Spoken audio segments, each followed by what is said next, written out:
அதாவது நேரில் நின்று பேசும் தெய்வம் யாரா? அம்மா. அம்மானா யாரு? தாய். தாய்னா அன்னை. அன்னைனா சரி கவனி. நீ வேற எங்கேயும் போய் கோயிலுக்கோ எங்கேயும் போகணும்னு அவசியமே கிடையாது. உன் வீடே ஒரு கோயில் தான். அந்த கோயில்ல இருக்கக்கூடிய கடவுள் யாரு? உன்னுடைய அம்மா. அம்மா என்பவர் ஒரு பெண். அம்மா என்பவர் ஒரு பெண். அந்த பெண்ணை போற்றி ஒரு தினமாக கொண்டாடுறாங்க. இப்ப எல்லா இதுக்குமே ஒவ்வொரு தினம் கொண்டாடுறாங்க. அதுல ரொம்ப புகழ்ந்து ரொம்ப பெருமையா பேசக்கூடியது பெண்களை பற்றி. பெண்களுக்கு கவிதைகள் சொல்றது இதெல்லாம் நிறைய இருக்குது. இந்த பெண்களை எத்தனையோ இருக்கு. இப்ப அடுத்து ஒரு 5ஆம் வகுப்பு மாணவி வந்து பெண்களை எதற்கெல்லாம் புகழ்ந்து சொல்றாங்க அப்படின்னு சொல்லி ஒரு கவிதையா வந்து சொல்லுவாங்க. எவ்வளவு போற்றி அவங்கள புகழ்ந்து பேசுறாங்க. ஏன் புகழ்ந்து பேசுறாங்க? பெண் என்பவள் யார்? பெண் என்பவள் யார்? நம்ம சொல்றோம் இவ பெண் பிள்ளை, இவ ஆண் பிள்ளை அப்படிங்கிறோம்ல. அந்த பெண் என்பவள் யார் அப்படின்னு கேட்டா, பெண் என்பவள் சிறு குழந்தையாக இருக்கும் பொழுது அடம் பிடித்து அவங்க வீட்டுல என்ன வேணுமோ முதல்ல பெண் பிள்ளைக்கு தான் ரொம்ப செல்லம் கொடுப்பாங்க. என்ன அந்த பெண் பிள்ளை எப்படி இருப்பாளாம்? அடம் பிடிப்பாள். எனக்கு இது வேணும்னா வேணும் அப்படின்னு சொல்லி அடம் பிடிக்கக்கூடியவள் தான் சிறு குழந்தையாக இருக்கும் பொழுது. அடுத்தது மனைவியாக பாசம் காட்டி. மனைவியாகனா அவளை என்ன செஞ்சுட்டாங்க? ஒரு குறிப்பிட்ட வயது வந்த உடனே அவளை கல்யாணம் முடிச்சு கொடுத்து ஒரு வீட்டுக்கு அனுப்பிட்டாங்க. அங்கு வந்து அவளுக்கு ஒரு பொறுப்புணர்ச்சி வருது. மனைவி அப்படின்னு ஒரு பேர். சிறு குழந்தையா இருந்தா வீட்டுல இருக்கிறதையும் செல்ல பிள்ளையா, அதாவது அந்த வீட்டுல ஒரு நிறைய படங்கள்லாம் சொல்லுவாங்க. அப்படியே ஒரு தேவதை அந்த கால் கொலுசு சிலம்பு போட்டு அது போகும்போது என்ன சொல்லுவாங்கன்னா, ஒரு தேவதையே எனக்கு சுத்தி சுத்தி வர்ற மாதிரி இருக்கு, அப்படியே எங்க அம்மாவே வர்ற மாதிரி இருக்கு. பெரும்பாலும் இந்த அப்பாவுக்குலாம் யாரை பிடிக்கும்? தன் அம்மாவை பிடிக்குமா? அம்மாவை பிடிக்கும். எந்த பிள்ளைய பிடிக்கும்? பையனை பிடிக்குமா? பெண்களை பிடிக்குமா? நிறைய அப்பாக்கள் பார்த்தேன்னா முதல்ல அவங்களுக்கு பிடிக்கிறது யாருதான்? பெண் பிள்ளைகள் தான். எங்க அம்மா மாதிரியே இருக்கா அப்படிம்பாங்க. என்ன அதே மாதிரி அம்மாவுக்கு யாரை ரொம்ப பிடிக்கும்? ஆம்பளை பிள்ளைகளை தான் ரொம்ப பிடிக்கும். என்ன இவன் பாரு எங்க அப்பா எப்படி சொல்லுறாங்க அதே மாதிரி எங்க அப்பா மாதிரியே இருக்கா அப்படின்னு. அப்ப இந்த பெண்ணுக்கு முதல் சிறு குழந்தையா இருக்கும்போது என்ன செஞ்சாங்க? அவளை ஒன்றும் தெரியாத அடம் பிடிக்கும் ஒரு சிறு குழந்தை. ஆனா அவளுக்கு கல்யாணம் ஆன உடனே என்ன ஆயிடுது? அவளுக்குன்னு ஒரு பேர் கொடுத்துடுறாங்க, மனைவி அப்படிங்கிற ஒரு பேர்.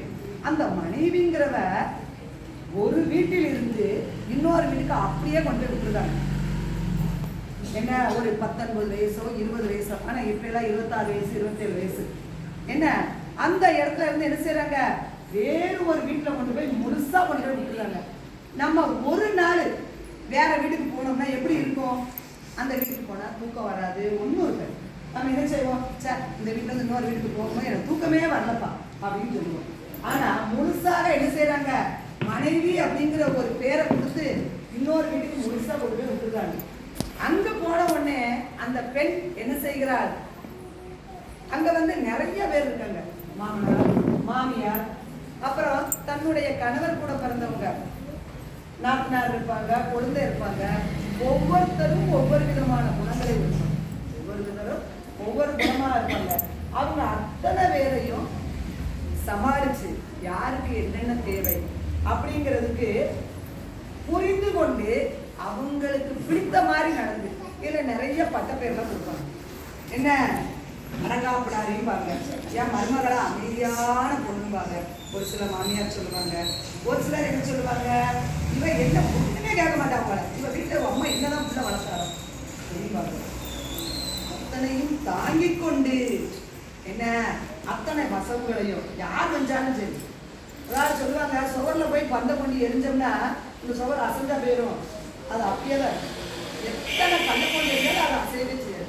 அதே மாதிரி இந்த பெண்ணை எத்தனை வசவு கொஞ்சாலும் சரி, என்ன இது பண்ணாலும் அதை தாங்கி கொண்டு அங்கு ஒரு இடம் பிடிக்கிறார்.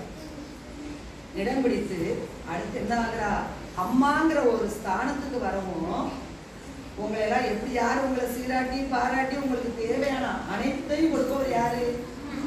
அம்மா. அப்ப மூணாவது அவளுக்கு என்ன கிடைச்சுக்கிடுது?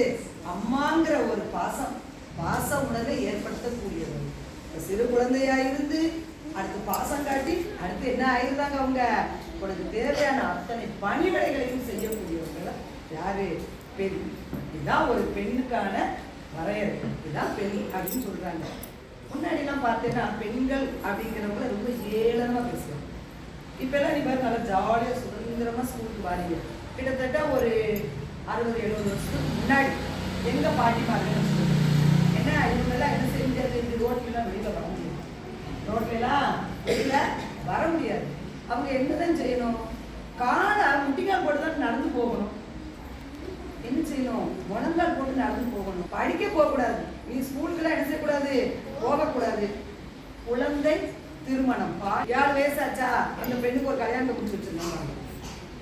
ஆமா, என்ன அந்த பெண்ணு கல்யாணம் ஆகி சப்போஸ் அந்த பையனுக்கு எத்தனை வயசு, ஒரு 9 வயசு 10 வயசு பையன் முடிச்சிருப்பாங்க.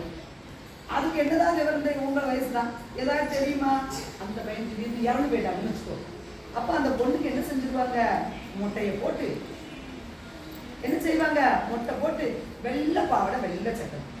அதுக்கப்புறம் அது வாழ்க்கையில இந்த கலர் ட்ரெஸ்ஸுங்கிற ஒன்று கிடையவே கிடையாது.